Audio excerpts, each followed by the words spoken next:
ben apa sing dadi penjangkane anakku iso kelakon. Jangan, Pak. Aja. Bagong, men apa sing tok karepke kelakon? Aku sing ora entuk. Aku ora tegel bapak klesotan ning ngarepe Bathara Guru. Bathara Guru ki adimu to? Aja. Wis Pak ora apa-apa. Aku ora diwenehi jambu dipanir malah ora masalah. Kowe ngerti to, aku duwe kepinteran nyolong. Wis rasah njaluk ngacolonge kayangan. Arep dewa iki nek sak kepenake dhewe bapak kok nyembah. Aku ora entuk. Aku ora mentolo, Tru.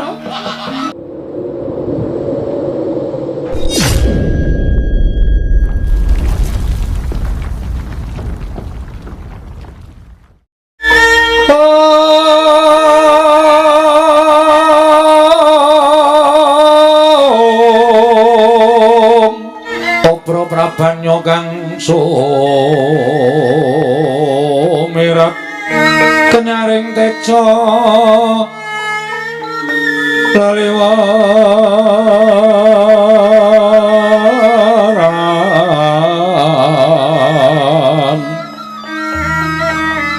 lir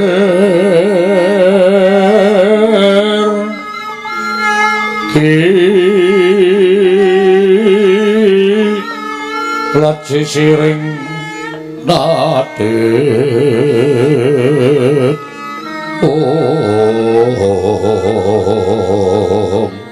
saparan mangambar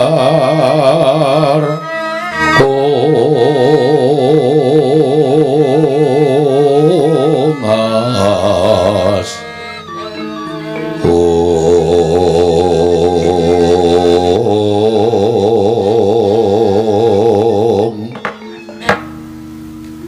Nemangsuk mana mangadili nuwe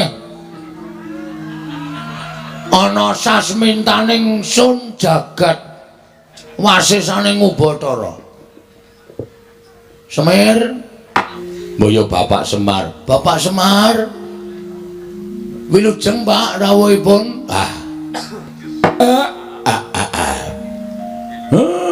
wong tuwa dibasani karo anak ki rasane neng ati kaya disiram tirta wayu sewindu. Rung adus wae, Pak. Sing ngomong rung adus apa? Iki mau kok arep siram. Atiku rasane kaya disiram tirta wayu sewindu. Anyes. Oh. Slamet tekaku, Dole, Bagong. Aku ngaturake pamujiku tampanana ya cah bagus. Kula pundi nggo jimat paripe ndayanana ing kasantosan. Amawa ana kabagyaning gesang kula. Bapak, pripun prayogaken nggih, Pak? Iya. Ya ming aku gumun kowe iki dadi anake Semar kok. Seprana seprene manggon ning kene kok lincak ora ganti-ganti. Nganti mbok tembel nganggo blabak kaya ngene iki. Nek pancen ora duwe iki nyuwun karo bapak. Mesti tak goleke utangan.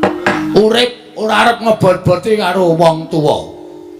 Prayogaken anggenipun lenggah Bapak Semar. Iya, ora kurang prayoga Dole. Kamas nolo gareng. Waduh, sian. Biasane nek nyeluki tekle ngono. Ya Kamas nolo gareng. Tata krama etok-etoke wonten Pasewakan Agung. Kamas nolo gareng winantu ing Suka Basuki. Rawuhipun Kamas. Pangestumu, Dik. Slamet tekaku. Aku ngaturake pudya pangastawaku tampanana. Kula pundi nggo jimat paripe ndayan ing kasantosan. Dipun sekecaken anggenipun lenggah Kamas. Iya wis ora kurang prayoga. Kamas Petro. Wilujeng rawuhipun Kamas. Wah, anteng atiku, Gong. Ayem anteng. Aku tok basane iki kaya anguk-anguk lawanging swarga. Apa kaya mati? Lho. tegese iki ayeme atiku prasasat kabagyan kaya ngango-ango lawanging swarga. Mengkono ka Mas. Prayogaken ya Mas. Ya ora kurang prayoga. Sabar, sabar sedhela Bapak Semar.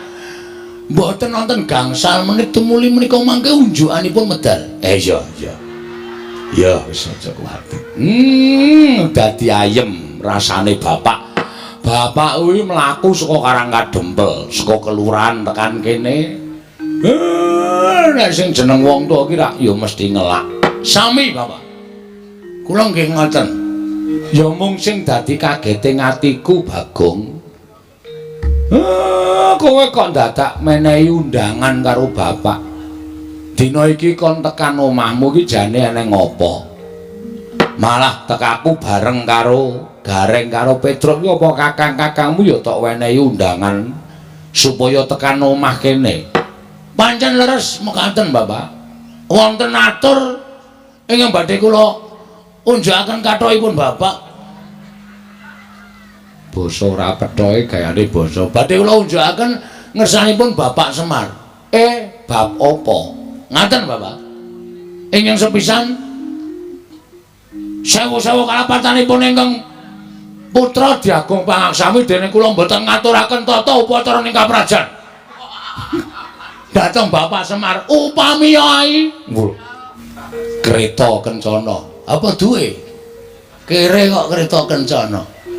Ayo saora-orane titian apa-apa Bapak tok pethuk nganggo apa to apa. Badhe kula pethuk mawi titian kula, Pak. Saha nyawisaken Herminakata, Hermawar. Hah? Hermawar. Herminakata iki nggone Ndara Dursasana. Hermawar kinari amiji ampeyanipun Bapak Semar saha amiji ampeyanipun Kamas Gareng lan Kamas Petruk. Wis rasah werna-werna. Sing jeneng wong tuwa karo anak ketemu slamet ki wis ayem atine. Lho. Lha pinanggih slamet teng pundi, Pak? Sing jeneng wong tuwa karo anak ketemu saras ki wis apik. Berarti nek niki slamet ana hubungan karo saras. Wah, wis goblok banget. Saras ki waras. Oh ngono panti pijet. Utuh. Terus slamet ki wilujeng. Ngono lho. Nek kira-kira ora iso basa rasa basa kok malah bingung Bapak anggo. Pripun Pak ya tata kramane. Ya wis ora dadak werna-werna sing baku Bapak wis tekan kene iki aku wis seneng. Mengkaten Pak. Lah saiki aku tak takon. Monggo. Kowe iki jane arep ngopo kok dadak nekake Bapak? Wah mboten mungkin Pak. Mboten mungkin kula teger nekak Bapak. Ngrawuhke Bapak ana ing kene iki karepmu piye? Ngene, Pak. Wis rasa basa wae kok. Oh ya basa. Mekaten, Pak. Niki kan ora kaya wong muni basa kok niki kan. Menika kan, menika ora sanggukan. Engko ngelak ora. Menika apa ping pindho? Sagedagan menika ya apik. Titi wanci menika, Pak. Menapa to sebabipun dene kula ngawontenaken pepanggihan keluarga. Keluarga ageng Bapak Semar Badranaya. Kula caosi prisa, Pak. Niki kan pun meh habis masa bakti kula.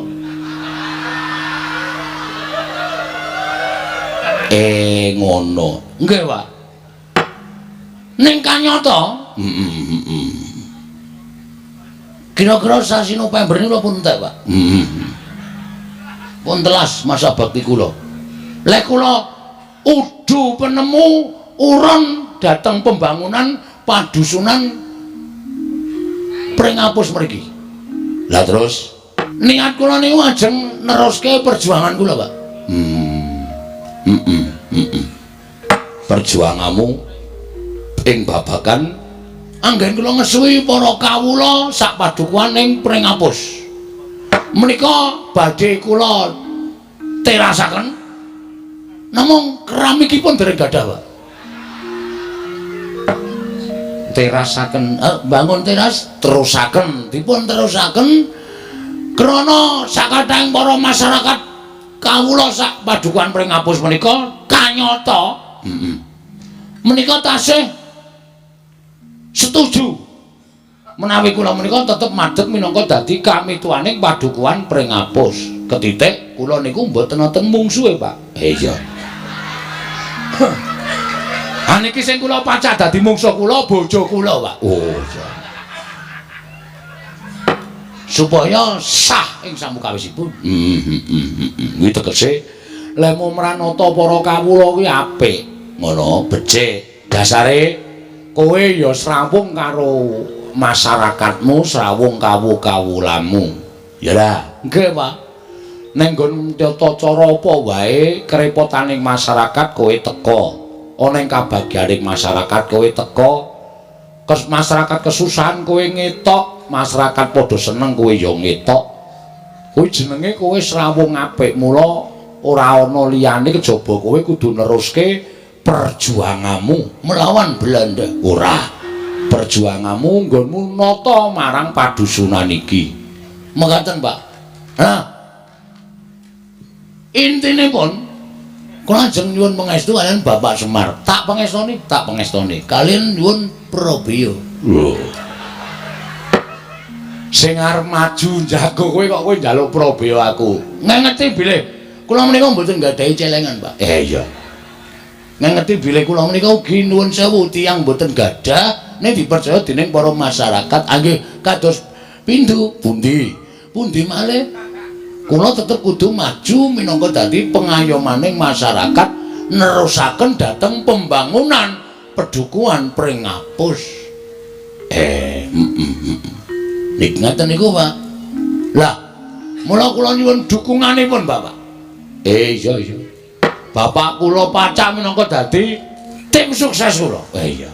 Ya, Sampeyan Bapak kula jaluk supaya ampun tilem wit dina niki.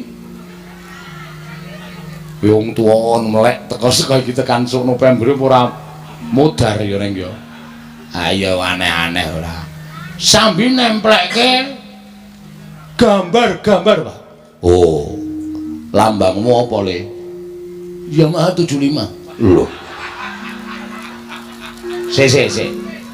Sing jeneng pilihan kuwi mesti lambange bangsa jagung utawa bangsa pari kuwi mengku lambang dewi-dewi. Nek pari iki kesejahteraan pangan lan sak piturute ngono kuwi ora kok Yamaha 75. Ha iki pemikirane wong ora cerdas kaya ngene iki.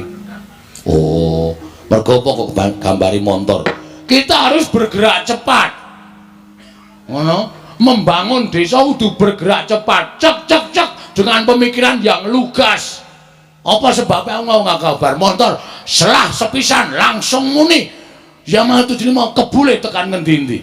Terus saya kuwi nggonku srawung karo masyarakat iso tekan ndi-endi. 75 wis dadi tembung terus tanggap ing samu barang lir. Usaha. Wong ki nek urip tanpa direwangi usaha ora bakal iso kelakon penjangkane. J jiwa besar. Usaha meneh, usaha wis ping pindho. Hasilnya akan kelihatan. L, langkah pertama kita memajukan masyarakat. Inilah pemimpin yang luar biasa. M pray. Loh, M pray piye maksudnya?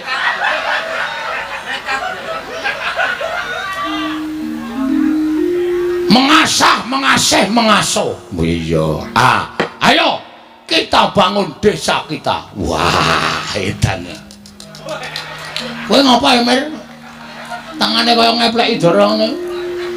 Ngepleki dara ora. Bapak ki seneng karo semboyanmu ki seneng. Ngono, dadi iki ora bain-bain, Pak. Mula aku niat bangun desa. Nek ya kuwi apa sing tak lakoni bangun desa kuwi bukan hal lahiriah.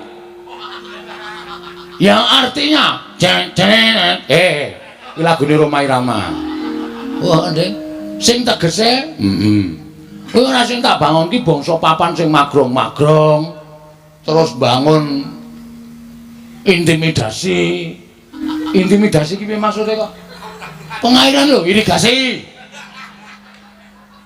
Intimidasi iki pendekatan. Ndeng. Irigasi. Ora bangun perkara kuwi, ning sing tak bangun kuwi la batiniah, Pak.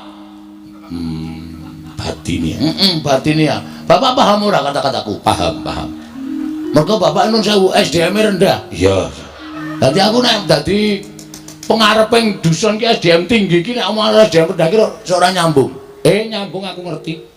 Karepmu bangun batine para kawula. Bangun batine para kawula mergo pembangunan lahir itu bisa terwujud karena batin sing wis padha manunggal nyawiji dadi siji. Ngono lho. Rukun, tentrem, gotong royong, manunggal. Nek susah ya do gruduk marani kabeh. Nek bunga ya ora dhewe gruduk marani kabeh. Kuwi mujudake ati sing manunggal. Nek atine manunggal, wong sak padusunan ki sayeka apa Tru? Praja, sayek sayeka praya manunggalake batin, pembangunan lahir bisa terwujud. Bener kok. Wah, seneng aku jan. Teka aku mrene iki tak kira nek ora ana rembug apa biasane kuwi nek ngundang kakang niki mengan milih dhuwit. Akhire mengko ning kono, Tru. Oh. Iki lagi omong-omongan kok cilaka iki. Aku wis omong sih. Ngono lho. Ya, apik.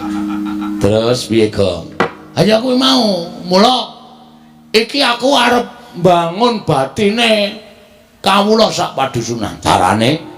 Carane kabeh kudu tak klumpukake. Setiap saat tak tekankan bahwa nek kita itu satu negara. Ya. Sak negara. Awak dhewe kudu urip mansinamatan. Awak entuke apa ta wong congkrah? Ha ta, Pak? Dusunku iki upama ana congkrah, wis kecekel wonge, Pak. Weh, sapa sing marai sebabe? Aku. Lho. Nek saiki wis tak suda. Iya. Tak suda aja nganti aku gawe congkrah. Mergo aku dadi pimpinan. Heeh. Supaya kabeh ki iso manunggal tetunggalan sayuk rukun rukancane. Ya Mas wijarane. Tekan nyinden barang malah.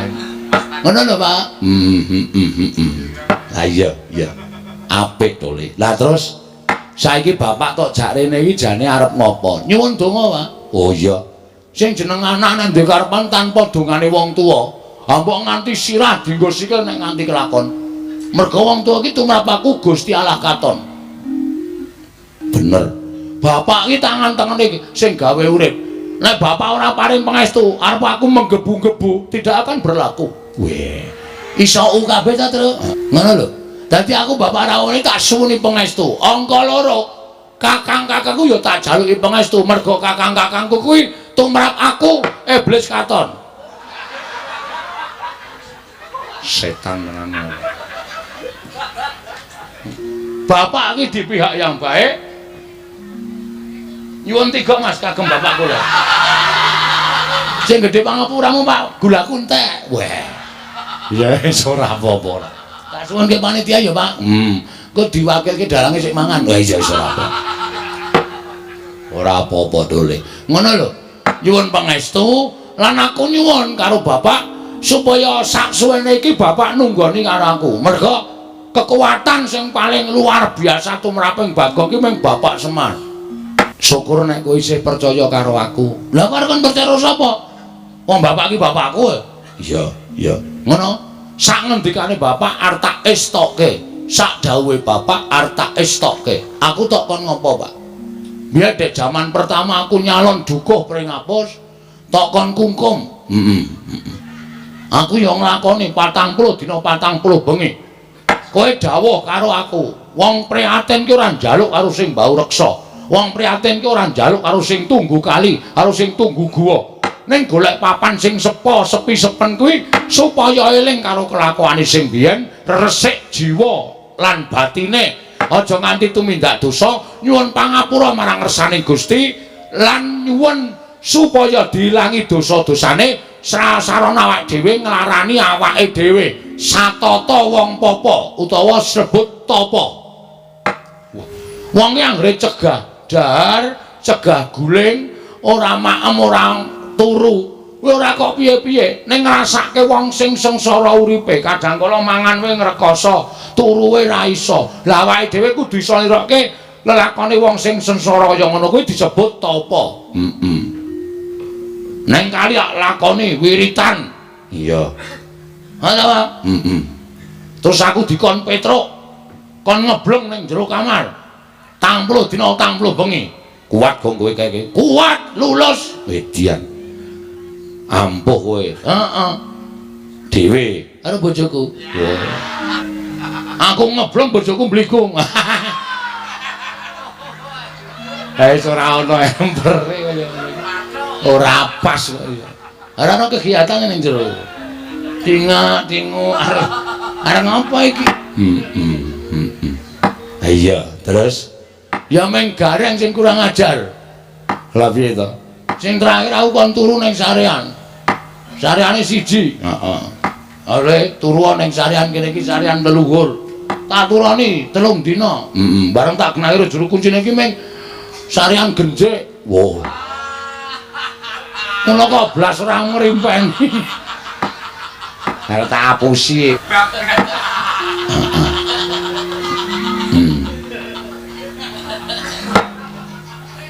Ning aku ngono, Pak. Piye? Aku jane ya arep matur karo bapak. Arep matur apa? Sasuwene aku ki entuk mandat saka rakyat. Nek pancen aku ki arep kepilih meneh mergo aku ora ndek mungsuh. Iya. Iki ana sasmitaning dewa, Pak. Sasmita dewa sing tok tampa. Metu marganing pasumpenan. Siji, aku iso kelakon yen to aku kudu disarati dusunku iki kudu dipendhemi utawa ditumbali pelem pertangga jiwa. Kuwi jane nanti to kare golek. Karo Jambu Dipa Nirmala. Sing angka 2 ana dewa sing menehi sasmita. Bagong nek kowe kepilih meneh, sok nek syukuran kudu wayangan meneh. Ki masyarakate do guyu to? Setuju to? Provokator kuwi jenenge. Anjur sing dikanting kok masyarakate. Amen rampo meneh ora ngono ndak ora sida. Iya. Ha kowe pertangga jiwa Jambu Dipa Nirmala iki jare sapa to, Pak? Ya ora bab sing gampang. Ning kuwi bab sing angel sebab kuwi ora ana tukule ning jagat. Lho. Tukule nanti, Pak? Malah pertangga. Rasa nganggo, ta? Marai arep watok aku iki. Semar iki pancen ngene iki. Ngandel ora? Sing jeneng kok jeleng ora? Iya. Semar iki ya entuk kleru. Wong MC-ne mau ya kleru. Harmoni mugi-mugi kok mugi-mudi. Mergo ketrikel lilate. Nah, mesti kleru mugi-mudi. Wis kebacut seru. Ha iya. Kowe omongi ya, pelem pertangga jiwa Jambu Dipa Nirmala kuwi tukule ora ning jagat. Temu ndi, Pak? Kuwi ning Kayangan. Wah, lah mula tak golek ning pasar buah kok ora ono. Anggere bakul tak takoni tumbas pelem pertangga jiwa mboten nonton Jambu Dipa Nirmala mboten nonton sak pasar kempot tak goleki ora ono. Lah kuwi sing angel ning kono kuwi. Sing angel ning kono kuwi. Sebab kuwi sing duwe dewa, tur kuwi pangdaharaning para dewa. Mula dewa ki ora dharwa ing dami, daharane saben dina ya pelem pertangga jiwa Jambu Dipa Nirmala unjukane tirta amerta. Kuwi dewa. Ha saiki tak takoni kowe, Pak. Nek kowe ora iso jawab, aku le nyebut bapak cukup tekan semene mir. Mbok piye? Aku tak takon, kondang wong dusun pring apusne do ngandhake. Bagong wae pengarepe, Bagong wae pemimpine, mergo kae anak Semar. Semar iki dewa. Asline ora, Pak. Pak, asline kowe dewa apa ora? Apa mung gedhe tur dawa tok? Ora dewa asli. Tak omongi kuwi mbiyen cerita mbiyen. Nek wong sing percaya ya monggo, nek ora aku ya ora apa-apa. Ha iki sing takon anakmu e. Anakmu kudu ngerti kenyataane. Nek nganti anakmu ditakoni masyarakat, Pak Bagong, napa sampeyan niku anak dewa? Apa aku muni ya mbuh ngono? Engko dikira aku ki wong ora tanggung jawab. Ora iso mene wangsulan sing iso gawe marem para kawulaku. Nek hoo ya apa? Nek ora ya ora. Kuwi mbiyen. Mbiyen kapan? Terus saiki kowe isih dewa apa udu? Mbiyen ala gareng pun sampean mang jujur mawon, Pak. Mungkin ndak malah Bagong muring-muring pun. Sampean ngerti watake Bagong dingendikake mawon. Nek blegere pancen Semar ning sing lenggah eneng kene wedan. Oh berarti sok nguntal kursi ya, Pak. Kok eneng sing lenggah nang kene iki? Kusike to cah bagus. Sing lenggah ning singasana Adi. Kuwi Sang Hyang Ismaya. Ismaya iki apa? Ismaya kuwi kakange Bathara Guru. Berarti bener.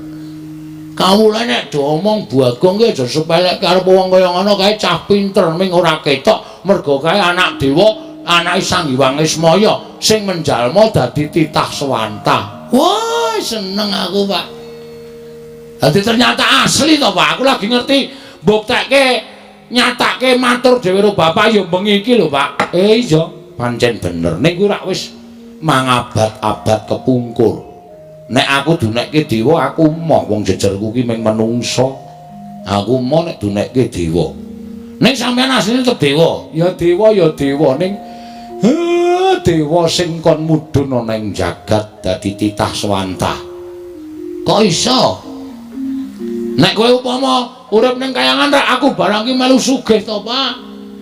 Ora kere kaya ngene. Siji pesti loro judul telu tibaning wahyu kuwi sing ngatur sing kuwasa. Pestine Semar kudu urip ning donya. Nek jane aku ya ora karep ning gandeng wis dipesthekke ya wis kepiye meneh. Ha sebabe apa to, Pak? Nek tak critake engko ndak dawa. Ora apa-apa. Santai wae to. Mbiyen aku kuwi kakange Bathara Guru, bapak kuwi Sang Hyang Tunggal.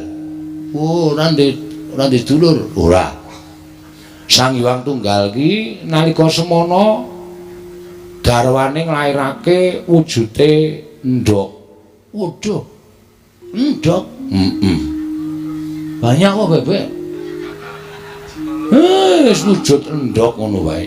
Lah, endhog mau lahir dadi bocah telu. Kulite dadi Tejamaya, putihane dadi Ismaya, kuningane dadi Manikmaya. Wong telu kuwi sing paling ora rukun dhewe ming si Manikmaya. Sing ragil senengane meri karo kakang-kakangne Ismaya karo Tejamaya. Nganti sawijining dina aku kuwi lagi regejegan karo Kakang Tejamaya. Istilahe gelut. Masalahe rasa takon perkarane.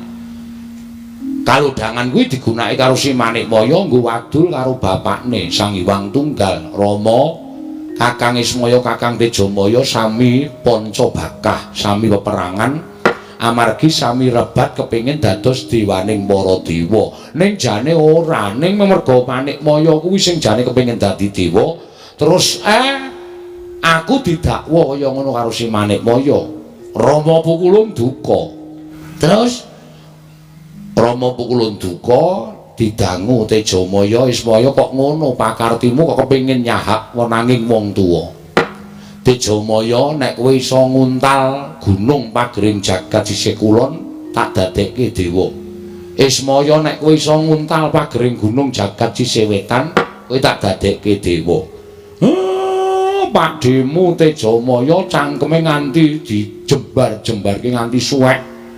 Mula cangkeme Togog kakangku kae kepleh-kepleh. Dadi rusak awake. Aku nganggo igo. Gunung mau tak serot. sawetara saperangan mlebu ning wetengku mula wetengku jembling kaya ngene iki. Isine gunung. Separuhe ora ana, gragas. Aku ngonceki critamu mau ana bab sing apik sing tak cekeli, Pak. Piye? Sing jeneng wong di gegayuhan ki nek ora ngukur karo kekuatane, kuwi mesti ngrusak karo ragane, ngrusak karo batine dhewe. Ya kuwi bapak kuwi. Iya, mula aku keluputan terus diduke ning jagat kene. Lah saiki ngene, Pak. Piye? Aku nek njaluk tulung iki, Pak. Njaluk tulung apa? Gandeng bapak ki wis tepung karo wong kayangan. Bapak ki wis sapal karo panitia kayangan. Terus bapakmu gawe ning kayangan nyuwuna pelem pertangga jiwa jambu dipa nirmala. Lah. Iki piye iki? Gelem ora? Kowe nyetujoni aku dadi pimpinan meneh ora? Nek sampean ora gelem, berarti sampean arep menjatuhkan aku di depan masyarakatku. Itu menghina. Manghina. Tegese aku wis tok elek-elek. Nek bapak iso gaya, berarti bapak kuwi pancen lahir batin nggone mbantu karo anakmu Bagong. Ngono wae. Lho gareng piye iki? Monggo kersane bapak pripun? Petruk piye? Kula ya ora ngerti. Pun rasa taren-taren. Gek cekat-cekat menyang iki ana uang transport 20.000. 20.000 tekan Kendhigong, tekan Kayangan kok 20.000. Pripun, Pak? Nek upama aku rasa munggah ning Kayangan piye? Lah terus? Adikku guruwe tak undange mrene. Weh, lah iki ngetoke keterampilan kesektene bapak. Coba. Guru kon mrene ning aja sak murite lho nak ngebabaki. Gurune tok wae. Iya. Gurune tok. Engko ndak ngebabaki aku malah kewan le nyuga aku. Iya. Tak matek aji ya Bagong, matek aji pameling. Bathara Guru men tekan ana ing kene. Kowe matura dhewe sakarmu. Entuk karo orane ya sakarmu, aku ming sakderma nglantarake. Nggih, Pak, ngestoke dawuh.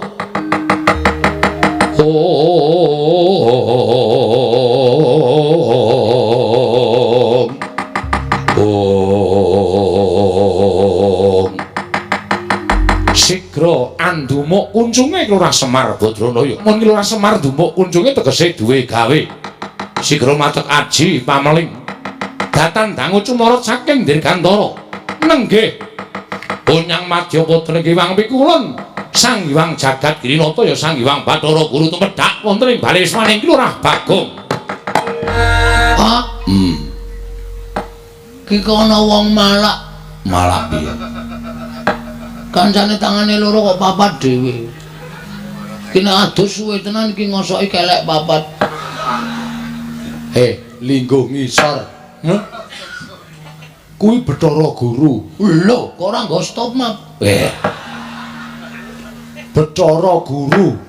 Ayo linggo ngisor. Nggih, Pak. Waduh, rawuh tenan nun ya, Pak. Iya. Oh, Mas Tunama Sidang. Sekaring bawana langgeng. Kakang Ismaya ndangu kalian kula. Sing gedhe pangapuramu. Manikmaya paripaksa kuwi tak rawuhake ning kene ya mergo ana wigati sing bakal tak aturake marang Manikmaya. Kakang Ismaya kula ngaturaken bekti kula kunju. Iya tak tampa pangestu tampanana. Dian ora basa ya, Pak. Kuwi adikku kok. Oh iya, Nding. Tejamaya, Ismaya, Ismanta. Sapa? Manikmaya. Oh lah. Pukulun kula ngaturaken bekti kula kunjuk pukulun. Nyayana garing ingsun tampa. Ora liwat pangestu ning ingsun tampanana. Kula punika jimat paripin dael ning kasangkusan. Reng ora metingkring. Oh iya lali aku ora. Saking kamitenggengen karo busanane pukulun Bathara Guru ting glebyar ora karo-karuan. Pukulun bekti kula kunjuk. Ya Petruk ulun tampa, pangestu ulun tampanana. Kula punika jimat paripin dael ning kasantosan. Pikulun. Kula ngaturaken bakti kula konjuk Pikulun. Iya Bagong ulun tampa pangestu ulun tampanana. Kula pundi nggo jimat paripe dayana ing kasantosan. Lah menika ngaten Pikulun. Estunipun panjenengan rawuh wonten ing pedukuhan kula menika panci kula ingkang nyuwun tulung dhateng Bapak Semar ngrawuhaken Pikulun Bathara Guru. Iya Bagong. Ulun boya apa-apa. Apa piye? Ora sembrono engko disotke. Wah, anake Pak D Semar e. Ikan mengadimu santai wae, Pak. Ulun boya. Ulan kok ulun apa ulan? Wah, aku gak ngece MC-ne mau dadi kelera-keleru aku. Kualat tenan. Kakang Semar, apa? Wonten menapa? Mangke menawi kula paring pangandikan kaliyan Bagong malah mboten rampung-rampung. Ya ming ana penjaluk sithik saka anakku sing bakal katur marang Manikmaya. Wis ben anakku sing matur dhewe mongko ndak dikira aku piye-piye. Bathara Guru menawi ngaten inggih Bagong matura. Mekaten Bu Kulun. Kula menika nggadahi gegayuhan kepengin bangun desa kula. Nelasaken masa bakti kula 1919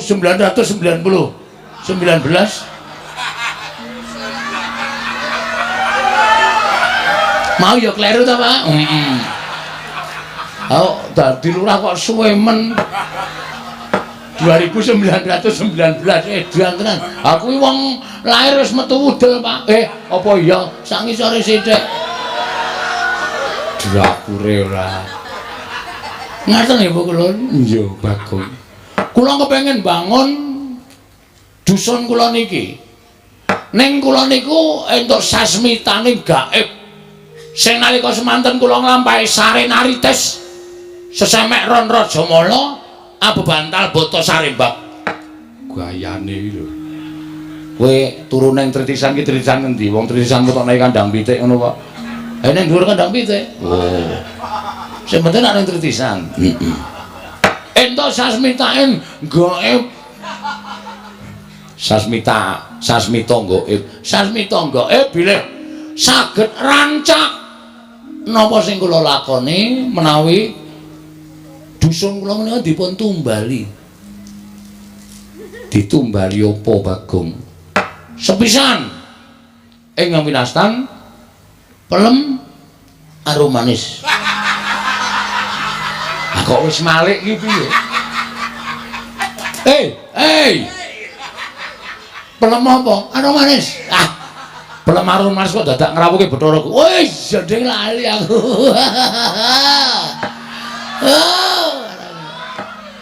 Wong blokon tenan. Pelem apa Bagong? Pelem pertangga jiwa. Kalian jambu. Engko anggere muni kluthuk tak bandem. Sandal saka kene. Jambu dipanirmala. Mekaten. Monggo menika cukulipun ngendikanipun Bapak namung wonten ing Kayangan Surabaya. Suralaya. Papan pelengganipun Pukulun Bathara Guru. Mila Bapak timilu tumuli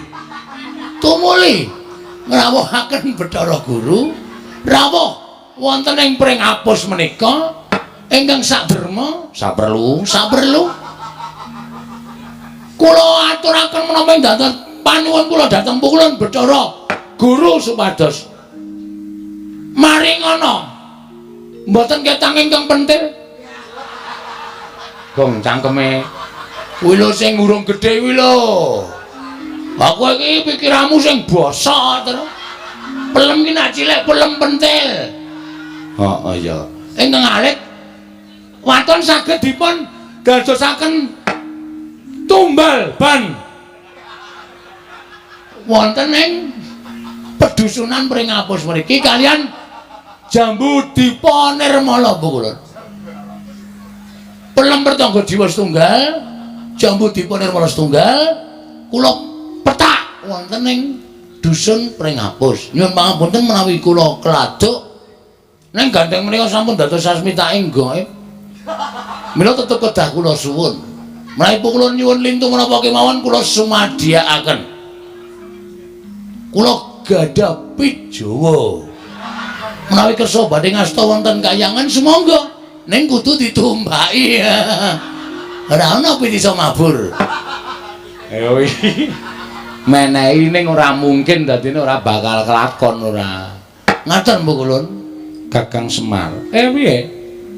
Menapa Bagong menika mboten mriksa menawi Plemrtangga Jiwa jambudipun nirmala menika daharanipun para Jawata. Wis tak kandhani ning gandeng anak njaluk karo wong tuwa. Ana tetembungan anak polah bapa kudu kepradah. Tur ngene lho Guru. Mbok ya ora kutang ming siji paringana. Wong minggu syarat srana wae. Tukule jambudipun lan Plemrtangga Jiwa ki rak pirang-pirang ning kayangan. Nek ming tok longi siji dienggo anakku, dienggo srana ora ngelongi kayamu, ora ngelongi agung lan ageng kuncaraning asmamu. Mula paringna ya Guru. Aku njaluk kanthi banget wene ana. Mbok nganti aku kudu kepiye sing tak lakoni, aku tetep tak lakoni waton kowe gelem menehake jambudipun nirmala Plemrtangga Jiwa. Wilahing. Lho, kok malah jantunan? Kok sipne. Ilahing. Awit nomastu nama cidam. Negaripun dipandang. Gong, tak buandung sandal cangkemmu lho. Malah janturan kaya arep wayangan ora. Lagi mau mana? Wilahing. Wilahing. Yuk. Aduh. Malah kena sirahku dhewe. Pancen Bagong ki malati.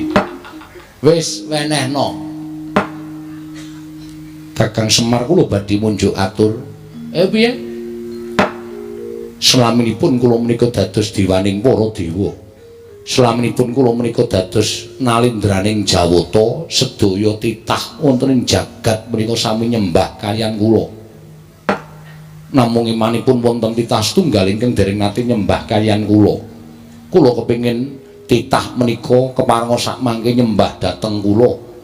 Lan badhe kula paringaken Plemrtangga Jiwa lan jambudipun nirmala. Sapa sing ora nyembah karo kowe lan kudu nyembah karo kowe? Mengko wonge kuwi tak paranane.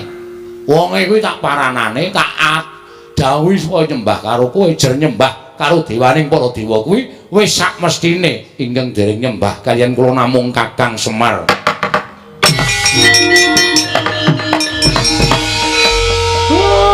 Nek pancen kuwi syarate. Nadan aku kudu nglesot ning ngarepmu, tak lakonane. Ben napa sing dadi penjangkane anakku iso kelakon? Jangan, Pak. Aja. Bagong, menapa sing tok karepke kelakon? Aku sing ora entuk. Aku ora tegel bapak klesotan ning ngarepe Bathara Guru. Bathara Guru ki adimu to? Aja. Wis Pak ora apa-apa. Aku ora diwenehi jambudipun nirmala ora masalah. Kowe ngerti to, aku duwe kepinteran nyolong. Wis rasah njaluk colonge kayangan. Angel sole kayangan kuwi rapet-rapet to kaya apa ngrengsang linggis. Arep babah kaya mbiyen. Ora iso kayangan kok dibabah ki ora iso. Setro, aku mangkel iki Raden Truk. Mangkel piye? Wis aku lara ati aku. Karo ngendikane Bathara Guru sing tredak-tredak ning bareng tekan pungkasane padha kok nyocok nang rasa. Gong, iki dewa lho. Wis ngerti aku apa ngene bakul bakso. Aja kurang ajar ora sak penakmu dhewe. Wis men. Arep dewa iki nek sak kepenake dhewe bapak kok nyembah. Aku ora etuk. Aku ora mentolo, Tru. Aku jagat ki dadi paseksen. Nek bapake kakane Bathara Guru, tata krama ya tata krama ning ora kaya ngono kuwi. Nuwun sewu lho Pikulan. Pikulun. Kita arep apa Bagong? Pun kula mboten njaluk jambudipun nirmala, mboten njaluk Plemdipun nirmala Jambudipun Jiwa. Lho, kuwale. Wis men. Wong ya ora bakal entuk barange kok walik mbok men. Lah kok kita malah sajake murina lan panjenengan ulun. Nesu aku. Lho, malah ora basa. Iki bapakku Bung Ulun. Kok men perkara njaluk jambu Dipa Nirmala, pertangga jiwa kok Semar, Kakang Semar. Jagat iki ana siji wong sing ora gelem nyembah karo aku. Hah? Sapa, Guru? Engko aku tak tekan kono tak aturane nyembah karo kowe. Sing ora gelem nyembah karo kula namung Kakang Semar. Aku ateges secara tidak langsung sampean ki akon bapak nyembah karo sampean. Ha ta? Ha ya. Aku mau nek syarate anake kok kudu ngorbanke harga dirine bapak. Enggak bisa. Aku enggak bisa. Nek carane kaya ngono, alon-alon aku terima mundur wae. Kualik. Lagune kualik main ra apal kok sakarepku. Aku ora trima. Ning sampean mang titeni. Sampeyan ora menehi jambu Dipa Nirmala pertangga jiwa. Aja sambat nek nganti ilang sakwite. Kuwi ana duduk sisan pokoke. Apa jare? Gawe masalah kok gawe masalah karo mantan maling. Sampenake dhewe ora. Gugu karepe dhewe arep piye kowe ha? Lho, kita malah wani karo panjenengan lho. Sing tak wedeni awamu. Yen ngono kita ora bakal ulun paringi. Aku ngruda paripeksa. Apa kita wani karo dewa? Sing to, kowe kita-kita sapa e? Wah, iki sing ora paham Bagong. Gong kita iki kowe. Tak tanya modar kowe. Upamane dewa aku nyebut kowe kita, nek kowe nyebut aku ulun. Ulun piye? Sing ulun sapa? Ulun aku. Jare Bathara Guru. Piye ta iki? Bathara Guru apa ulun? Wis mau diaringi. Ambok 2 jam iki kok ngene iki terus. Ha wong cah ora dong kok dikandhani ora. Iki basa dewa. Oh, beda. Nek misale Gong arep endi ngono kuwi, aku nyeluk kita arep endi. Oh, berarti aku ki kita. Iya. Nek Bathara Guru ki ulun. Heeh. Aku kita. Ajare kita aku. Sing positif to. Pun, mboten ajeng aku mboten ajeng ngomong kula. Mumet sirah kula. Sabanjure kita kepiye Bagong apa kita tetep bakal njaluk jambu Dipa Nirmala pramrtangga jiwa. Nek purun mboten maringaken kula tetep mrudha paripeksa. Yen ana apa kita wani lan para Jawata. Nek jane mboten. Ning gandeng nuwun sewu niki kebutuhan rakyat. Napa to sababe kula ngeboti pramrtangga jiwa jambu Dipa Nirmala? Merga niki kebutuhan rakyat Pringapus niki kebutuhan Pringapus. Nek nganti kula ora iso pramrtangga jiwa jambu Dipa Nirmala entuk, ateges rakyat kula sengsara. Daripada rakyat saya sengsara, lebih baik saya yang harus menjadi apa ya? Korban demi kesejahteraan rakyat. Wah, jangan tepuk tangan. Apa gunanya tepuk tangan tanpa saweran? Urung nembang kok wis saweran. Aku mundur alon. Kaya apal kuwi, aku sedira nyetel kuwi. Oh. Kempol cawet. Cendol cawet. Kempol cawet ora.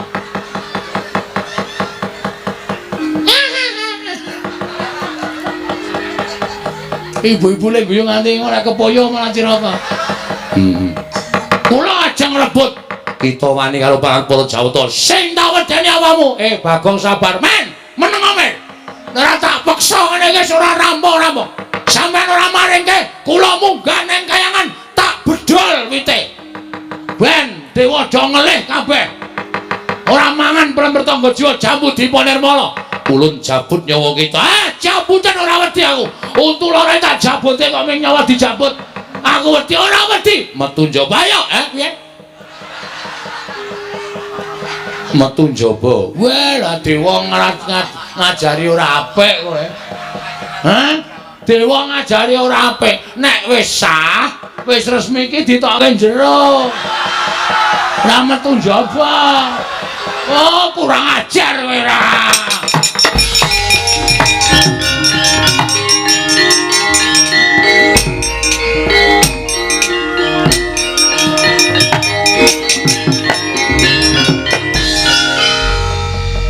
Wedi to Bathara Guru karo aku, Pak.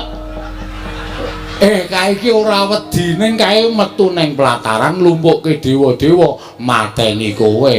Waduh. Apa? Domongi kok. Aku padahal mau meng gojek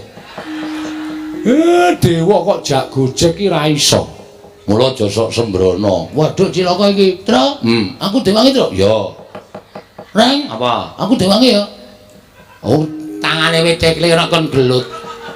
Ayo nganti rak ya ora tekan.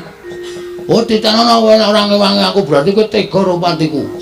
Iya, isa-isaku lho. Kowe ketoke cilik nek gelut trampil. Ngono aku diwangi ya, Reng? Iya.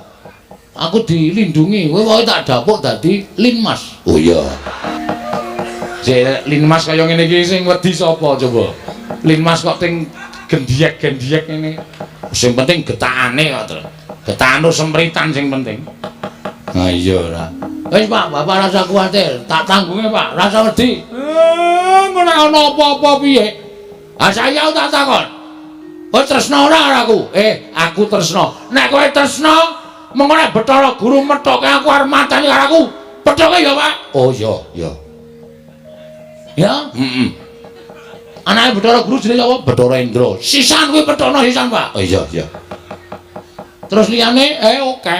Penyarian Yamadipati, Mahadewa, Bathara Brahma, Bathara Sambu. Lan sak piturute akeh banget dewa. Daluk tulung kuwi pethoke sisan ya, Pak. Wow. Coro. Trenggiling. Ngono. Misuwi kok ora wangun to, Gong. Kok mung kewan cilik-cilikan trenggiling.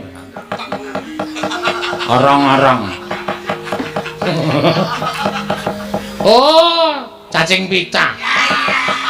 Wis ora serem cacing pita. Tulung ya, Pak. Iya. Wis kono gak menyang. Kowe, aku tak turu dhewe. Engko nek dewane lunga aku digugah.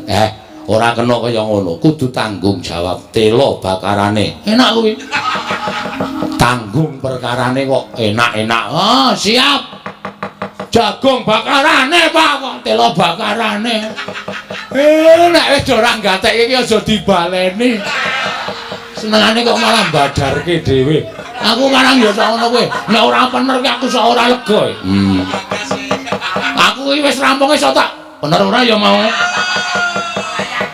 Ora yakin pamer tuan dhisik aku tak metroke karo dewa-dewa kae. Ning sing enom-enom petukno. Nek Bathara Guru sing maju aku sing methoke. Siap ya, Traya? Yo.